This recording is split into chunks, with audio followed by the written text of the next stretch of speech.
Hey guys, my name is Brendan Tees from hooper.com.au. Today, I'm going to teach you 3 different finishes that every modern day big man needs in his bag. Before we begin, I thought I'd let you know about my free training workshop on how to instantly score more points without putting in any extra work on the court. You can find it in the description below or at www.hooper.com.au.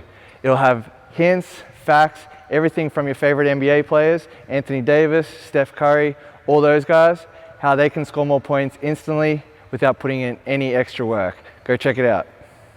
So like I said, today we're going to learn 3 different scoring options that you need as a modern day big guy.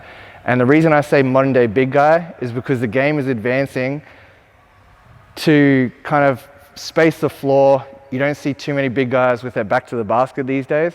A lot of them are pick and pop bigs, and a lot of them can shoot the 3. So in order to make it as a big guy these days, you need to be able to shoot somewhat from distance. Doesn't have to be a 3, but you need to be a scoring threat from the perimeter. So these 3 options are going to help you find room to get your shot off, and also not totally kind of allow. There's going to be some elements of the old school game, so it's not all just pick and pop, it's not all screen and roll, but there's going to be some post-up moves as well. So let's dive into it. Number 1 option I have for you is to pick and pop as a big guy. So you need to have the skill to be able to pick and pop. This is how you're going to get open for your shot. So if I'm setting a screen for my guard, these days you see a lot of teams icing or dropping the on ball, so they're leaving their big guy nice and deep, and they're living with the mid-range jump shot for the guard. So if I'm setting the screen, my big guy's back there, my guard's going to come off. All right, set the screen. I want you to pop to the 3-point line. Your guard should be able to throw you that nice pass, and you should have a little stop and pop right there. So number 1 option is the pick and pop as a big guy in today's game. The second option that you have is the same thing. So you're going to set a screen. Okay, you're going to set a screen. Your guard's going to come off. Instead of popping to the 3-point line this time, you're going to dive to the rim. So there should be that little pocket pass where the guard can hit you right here. Now the number 2 scoring strategy that the big guys need is, instead of finishing on the rim 100% of the time, you need to be able to catch the ball here and shoot a little floater. All right, you got to imagine that the help defense has come across. You've received the pass from your guard. If you can go up and dunk that 100% of the time, go up and dunk it 100% of the time. If you can get on the rim, get on the rim. But you also need to develop a little floater where you receive that pass from your guard and you can shoot it up just like that without the help defense comes across. That's also going to help you, say a guard's driving baseline, or say someone on your team's driving baseline, and you're stepping into this little gap here.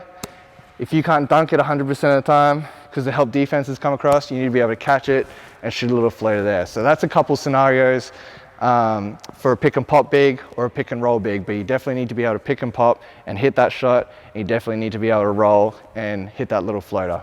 So the number 3 option is to be able to score on the low block. Like I said, in the modern game, you need to be able to pick and pop, you need to be able to pick and roll and shoot that short little floater, but I think there's still times in a game where you need to be able to operate from the low post, whether teams are switching the on ball and you've got a guard on you, or whether someone's just thrown it to you and you're with your big guy. I think there's still a time and place for every big guy to have to operate on the low post. Now, I want to tell you a little bit of a story about a guy that I've played against in the 2018 NBL Grand Final. His name was Ty Wesley. So when we played against him, we knew he only had a right hand, but we still couldn't stop him. And the reason being is he had a great move, initial move, but he also had a great counter move. So we knew that he was going to score with his right hand, and his favorite move was to crab dribble, pro hop into a little baby hook. So that was his initial move. So what did? We said, hey, sit on his high side so that he can't use his right hand and get to his shot, right? So what did he do then? Instead of crab dribbling to the middle, he'd take a crab dribble, he'd spin baseline into a nice little layup there. So if I can give you any kind of advice, is to have a good post move, but also have a great counter to that post move, and you'll become virtually unguardable. So next time you're out here practicing, why don't you work on those 3 moves, and it'll help you become a better big man. So there you go, guys. Thanks for watching. If you want to improve your game, why don't you go ahead and you practice those things in your own time. In the meantime, if you want to head on down to the description below, check out my free workshop on how to instantly score more points. I guarantee that it'll help you improve your game. So you can either check the link below or go to www.hooper.com.au. I'll catch you guys next week.